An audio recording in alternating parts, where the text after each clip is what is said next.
بسم الله الرحمن الرحیم. السلام علیکم ورحمۃ الله. څنګه چې تاسو ټول ته پته را روان اتوار پر ورځ مردان کې پاکستان تحریک انصاف جلسه ده. دا جلسه د عمران خان په وینا باندې د پاکستان تحریک انصاف لیډرشپ چیف منسٹر ټول به ولا راځو ان شاء الله.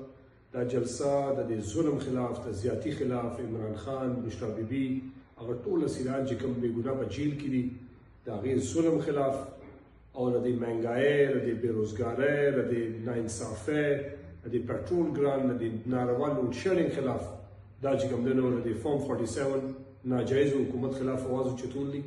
زما اواز چې کم ځای ته رسي، زما ټول ورونو ته، ټول عزیزانو ته، ټول تحریک انصاف ورکرانو ته، بلکې چې چا ته اواز رسي، ټول خلک د ټول نظام نه، د ټول ظلم زیاتی نه تنګ دي.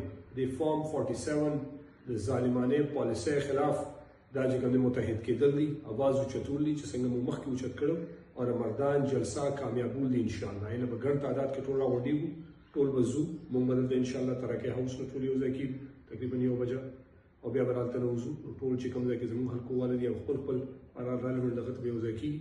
خو د ظلم او زیاتي او د ناروا کرتوتونه د دې چې کوم دي او ناجایز منډیټ باندې چې کوم ډاکا اچولی دې خلاف اتحاد او اتفاق قایم کول دي او جلسې لا متحد کېدل دي او په ګڼ تعداد کې راتلل دي. ان شاء الله ټول به یو ځای کېږو او ټول به اتوار پر ورځ مردان کې جلسه کامیابو ان شاء الله. هلته به ټول ملاقات کوو.